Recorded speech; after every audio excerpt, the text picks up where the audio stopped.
Hello friends, welcome back to my channel, Happy Girl Alaska. I am your Alaskan homegirl, Terry, and if you are new here, welcome. Alright, so before we start this video, I have to tell you that I am in a certain kind of vibration today.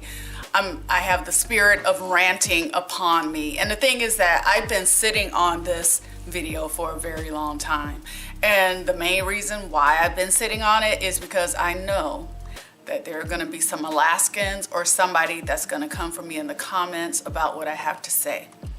And what I have to say is winters in Alaska suck.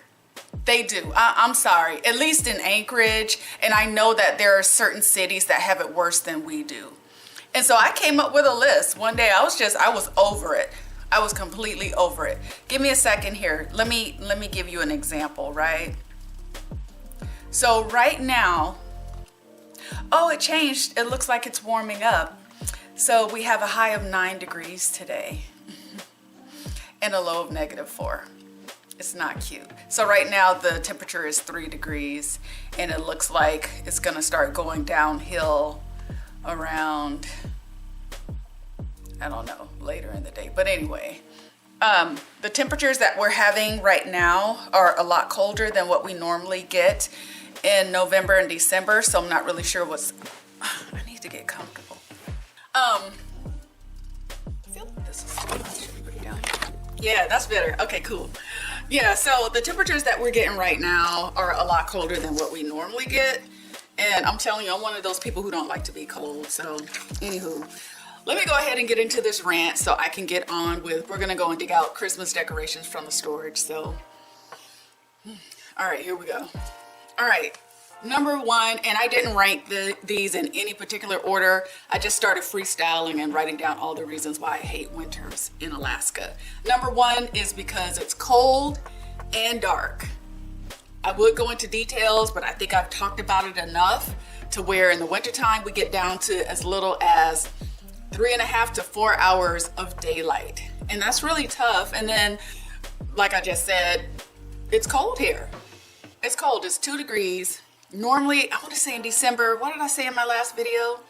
That we're like in the teens or something like that. But absolutely not as far as the negatives are concerned. That doesn't happen until like January or February. So cold and darkness is one reason why I hate winters in Alaska. Okay, so this is kind of related to the cold, and I don't think enough people talk about this, but I was having a conversation with somebody from Fairbanks, and they said, have you ever experienced cold temperatures to where it's hard for you to breathe?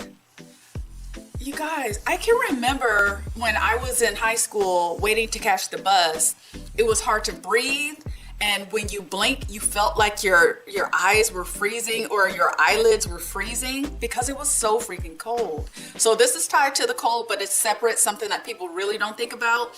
When we start getting into those sub-degree temperatures, it could be difficult to breathe depending on how cold it is. All right, and we're gonna stay on this cold thing for a minute. I'm sorry. This is apparently is affecting me the most. The negative temperatures. So if you follow me on Instagram, you'll see where I posted in November, it was -13. I cannot remember the last time it was that cold in November. I think the coldest that it's gotten so far this year, in November, did I see like a -15 or something like that? And that's just here in Anchorage. I saw somebody put a post out on Instagram that it was -33. A friend of mine works on the slope out at Prudhoe Bay, and they had like, it was -35, but with the wind chill factor, it feels like -54. You guys, I mean, these winters are no joke. They're no joke. So please be prepared for that. You know, I champion Alaska just about every chance I get, but I got to come to you real. And like I said, this is my rant. All right, let's go on to the next thing. Darkness. The darkness. Oh my gosh, you guys. It starts getting dark here around 3, at least right now in the month of December. I think last time I checked, it starts getting dark around 3:30 in the afternoon. That's not even evening yet. So 3:30 in the afternoon, and I want to say sunrise is probably, hold on, let me check my sources.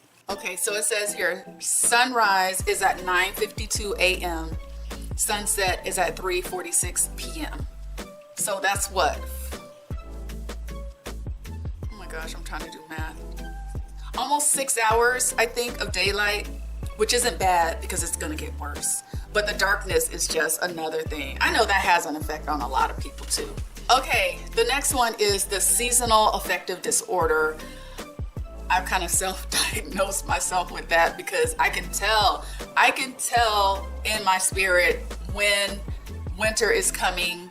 I can tell when the seasons are changing, and there's something in my brain that just kind of starts feeling this sense of sadness and mourning. A lot of times, even before we get snow. I need to read up a little bit more on seasonal affective disorder, but a real quick summary. Google, what is seasonal affective disorder? Here's the definition. Seasonal affective disorder. Depression associated with late autumn and winter and thought to be caused by a lack of light. That's it. That's me. That's me. I fit the description, y'all. Seasonal affective disorder. And I don't know. I can't explain it. For those of you who have never experienced it, it's like this heaviness and this sadness that starts coming. And like Google said, she confirmed it. It's like late fall, early winter is when you start to feel it. All right, let's continue. Okay, here's another thing is frozen pipes. Thankfully, thank God, I have not experienced this, but I have coworkers who have left for a long weekend and we experienced extreme cold temperatures. They didn't leave their faucets running or anything. Even if it's just like a little bit of a drizzle out of the faucet, they came back and their pipes were frozen. And from what I understand, depending on how severe your pipes are frozen, it could be pretty costly. So I haven't experienced it, but I have heard about people having frozen pipes. Okay, so here's another thing I'm not crazy about is it seems like winter starts early and it ends late. So winters in Alaska start around, I want to say late September, early October, and then they last probably all the way through March, and then we start seeing signs of spring, if I'm being completely honest, like mid-April. So winters last a really long time. And I remember I was debating somebody because they were like, oh, you guys have 6 months of winter and 6 months of non-winter. And I was like, no, we have all the seasons. We don't have spring though. After that conversation, I was like, well, they're kind of right. We really don't have a spring. We have like a winter, mild winter, and then boom, it's summer. But yeah, that's another thing is that winter shows up early and it ends late.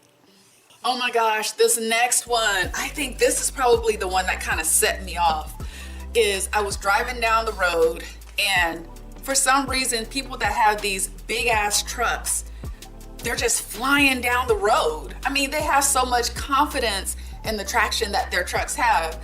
And I'm telling you, there have been so many times that I've seen them start fishtailing because they were going way too freaking fast. And then I remember watching a few trucks over the years since I've lived here slide their asses right over into a ditch. And I have to be honest with you, I'm kind of like, that's what you get. That is what you get. So, I mean, the people who are in big trucks, they think they own the roads anyway. But in the wintertime, I'm just like, you need to slow down, please. I mean, yeah, anyway. I saw that mess and it was just like, I got triggered. I got so triggered. Okay, so this is kind of related to the whole thing with the big trucks flying down the road is these icy streets are no joke. Respect the ice. Respect it. If you don't respect the ice, you're going to find yourself in a whole world of hurt, either while you're on the road or even if you're just walking down the street. I mean, it's not, and the thing is too, we have what's called black ice, so you don't see it right off. It's kind of like hidden ice. And I think, again, for those people that are just really overly confident when they're driving during the wintertime, those are the people that you see they end up sometimes flipped over in their vehicle. So, yeah, the icy roads are really scary. I can deal with the snow, but the ice, yeah, that's scary. That can be pretty scary. Okay, so this one is kind of like an A and a B.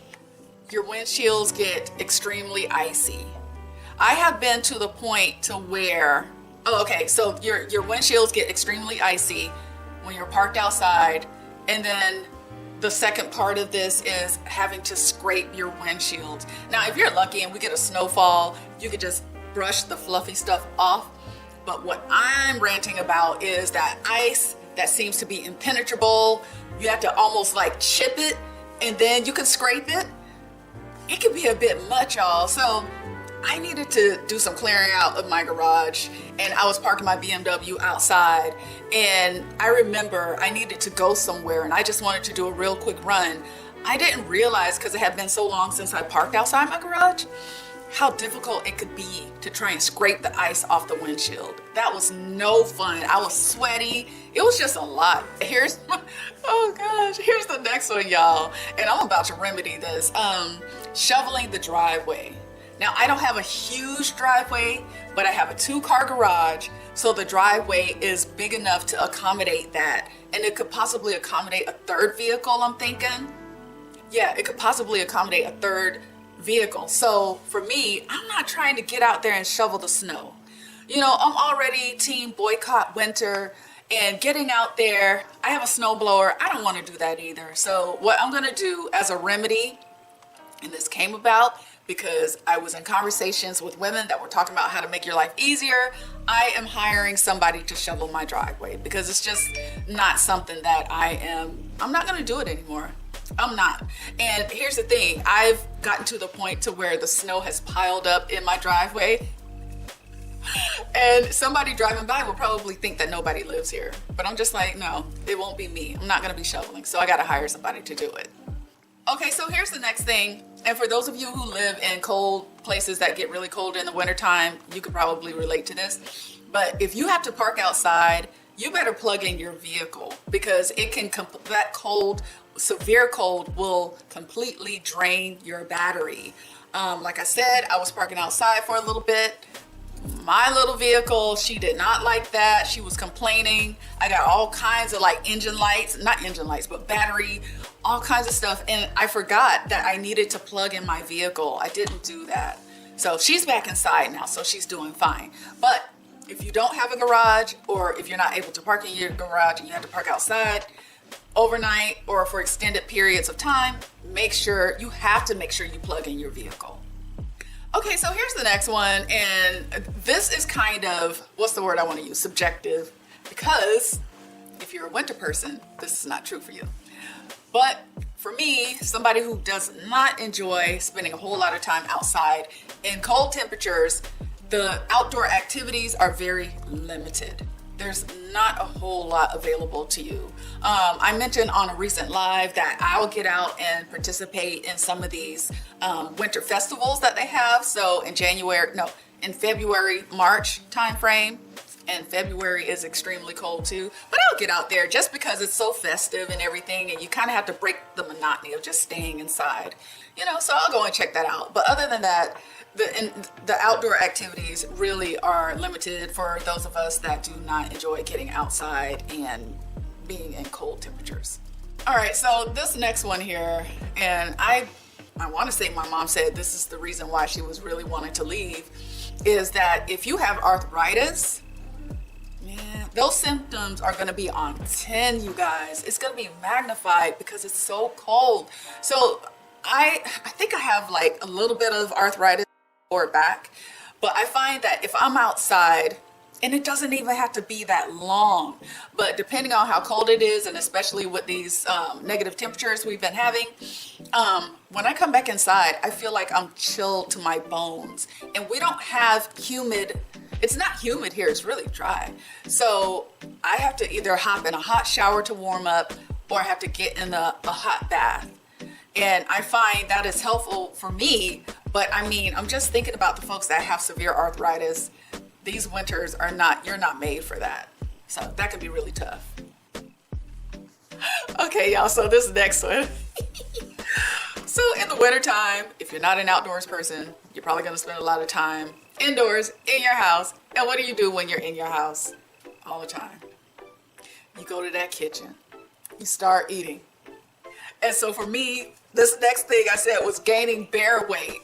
You gain that bear weight because you're inside and you're eating everything in sight, eating all the snacks, and you're just sitting up watching Netflix, and you start putting on weight. I have to tell you, just about every winter, I put on at least 5 to 10 pounds. I do. I start getting real juicy, and I'm just like, you know, and the gym, it's like, what's that? I mean, I don't want to go outside, and I could work out in my house, right? So I really don't have an excuse. But I'm more inclined to like put on weight over the winter just because I'm not as active.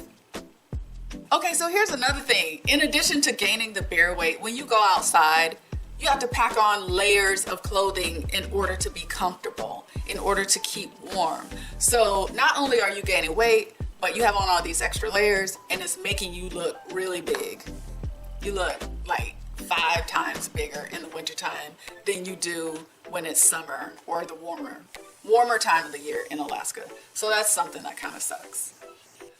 Okay, so here's another thing. Winter kind of hits you in the pocket because your heating costs are going to go up.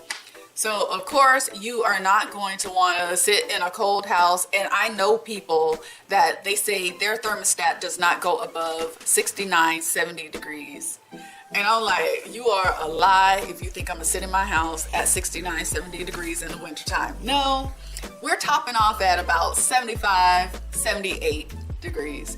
And I see it. My wallet feels it. But I'm like, I have to be comfortable. And yes, I could put on like a house coat and sit up with a blanket. And sometimes I do that, but it's not because my temperature is at 69, 70. It's because maybe it's at 72. And I'm trying to conserve, right? But for the most part, my bill, I want to say the last time I looked at it, last year when it got really cold, it was probably about $180, maybe more. Yeah, but I want to be comfortable, so it is what it is. Okay, so this next one, traffic is a lot worse in the wintertime. And I'm kind of cool with that, but it can be a pain in the butt when you're trying to get somewhere in a timely manner. People are being cautious, they're taking their time, there's a lot of stop and go, so of course your commute time. So a place that might take you 15 minutes to get to in the winter, or in the summer, could take you an hour to get there in the wintertime. So yeah, the traffic and the commute times, not my favorite in the winter. Okay, so here's another thing is that the winter can be really hard on your vehicle. You know, I mentioned I was parking outside and my vehicle had a real struggle, but I also think that with what is it that they put on the roads to kind of de-ice it, whatever they use for de-icing, I hear, and I haven't noticed it with my vehicle, well, I noticed it a little bit with my Acura, that it can cause your vehicle to start rusting. So that's one thing. And then also with the oil, you're gonna spend quite a bit of money on making sure that you have your oil changes and all of that stuff. You know, maintenance and winterizing your car or your vehicle can be really expensive in the wintertime. So winters are definitely hard on your vehicle. Okay, here's another thing, and I haven't experienced it since I was maybe in elementary school or junior high, and that's frostbite. Yeah, that was not fun. It's horrible. And the worst thing you can do, which is what I did, is because when you get frostbite, your fingers get numb first, and then they kind of start burning a little bit. No, either they start burning a little bit and then they get numb, or it's vice versa. But I remember I couldn't feel my hands because we were outside either playing or doing something, and I put my hands under some hot water or warm water. And I felt like electricity was going through my body because it was so painful. So frostbite is another thing that happens in the wintertime. So you got to stay geared up. I mostly have gloves. I don't have mittens, but I am looking into getting some mittens in case I know I'm going to get out for the winter festival. So yeah, but again, you just got to make sure you're geared up. And sometimes it's not enough to just have a hat. You might need to wear a face mask to cover your face and protect it, because you can get frostbitten anywhere. So frostbite. Oh, here's another thing. So it's kind of related to something I talked about earlier, but car accidents. Car accidents happen quite a bit in Alaska during the winter time. Okay, I kind of talked about this because, you know, my disdain for ice, but just to kind of touch on it a little bit more, your chances of slipping and falling increase significantly when you're walking around outside in the wintertime. It's a lot of times employers will give their employees cleats for free because they don't want to have accidents, people slipping in the parking lot and stuff like that. I have so many cleats, you guys, but they really do come in handy. And sometimes I'll even wear them with my winter boots that have amazing traction, but just to have that added traction to it, because sometimes I find that even with the best traction, if you walk in an area that's really slippery, then the traction that you have on your shoes is not going to help you in some cases. So yeah, that you can be walking with confidence with traction boots and end up busting your ass. So the risk of slipping and falling, that's another one. Okay, so this one doesn't apply to me because I don't have any pets, but again, my coworkers, they talk about this, is walking your dog really becomes a chore. So getting outside is really important if you own a dog that has lots of energy. You can't not take them for walks, right? And I hear my coworkers talking about how much they dread having to take their dogs for walks. And they even talk about how sometimes when they open the door, the dog is like, not today. The dog is like, no, we're not doing this. They'll go outside, run outside, do their business, and then come right back inside. So that's another one. We got 4 more. There's so many more, but I'm gonna stop at 4 because I've been talking for a long time. Okay, so the next thing I'll mention is in the wintertime, it seems like we have a lot more power outages and internet outages that happen. And that, I mean, it's annoying. It really is an inconvenience, especially for those of us that are working remote, not working in the office. I mean, sometimes it seems like they have a better failover if you're working in the office setting, but especially if you're having to connect through the VPN and all that stuff, you are really in a pickle if that's what you're trying to do in order to get work done. But it's just kind of aggravating in general, right? We've become so accustomed to having internet service and then also having electricity and all the other things that come with having power. So yeah, that's another thing that seems to happen more often in the wintertime is the power outages and internet outages. Okay, so here's another one, and I think I'm gonna complain about it. Is the trees just look so sad. They look so sad. You look around and the pine trees look nice or the evergreens, they look nice because they keep their little pine needles and stuff, and with the snow on it, it looks Christmassy. But all the other trees, they look so sad. They look so sad. I want to say we got our first snowfall. Was it in October or September? We kind of got a surprise snowfall, and our trees hadn't even finished shedding their leaves yet. And so they had all the snow on them, and they were just looking so sad. And I was just like, man, this is the sign of things to come. So looking around at the dead trees, we were in Seattle, and granted, Seattle by no means looked like summertime or anything like that. But it looked like fall. It looked like fall. We went over the Thanksgiving holiday and it was just kind of nice. They still had green grass and stuff. And I was just like, man, you know, and then we come back here and I'm like, our trees just look really sad. Really sad, y'all. Okay, so here's the next thing is that, and this is kind of the same as another one. I realize I have some duplicates. Is that winter overlaps other seasons, which isn't fair. So winter overlaps with spring because like I said, we really don't get a spring. And then it overlaps fall because like I said, we got an early snowfall either in September or October. And I don't think that's fair. I don't like that, you know? But that's just one of the things you had to deal with when you're living in Alaska. Winter does not play fair. It doesn't. Okay, and then the last one is the occasional rainfall. And when we get the occasional rainfall in the wintertime, it warms up. It has to warm up in order to rain, right? But then it freezes over again. And they've canceled school. They have not canceled work, but told people to work from home. It can get really dangerous out there if you're trying to drive on roads that have, like, some of it, you still see the water pooling on top of the ice. And you better believe there's a really good chance that you're going to hydroplane if you're out there driving in that mess. So, yeah, that's the other thing, the occasional rainfall. Because, I mean, it's dangerous and it's so out of place. It's like, why is it raining in the wintertime? So, anywho. So, I counted and I came up with 27 things. And I started writing more. But I said I'm going to stop because, I mean, I've ranted about this. And you guys know I champion Alaska a lot of the times, like I said. I love it here, but I've been here over 40 years. I think we said on the live I've been here for 41 years now. And I'm just kind of over it, y'all. I'm over the winter. I'm not completely done with Alaska, but I'm over winter. Done. I'm breaking up with winter. This is my last winter in Alaska. Mark my words. All right, so we're gonna scoot. We're gonna head over to the storage place and dig out Christmas decorations. Stay tuned. I think I'm gonna try and do Vlogmas this year. I don't know, we'll see. All right, thank you for rocking with me.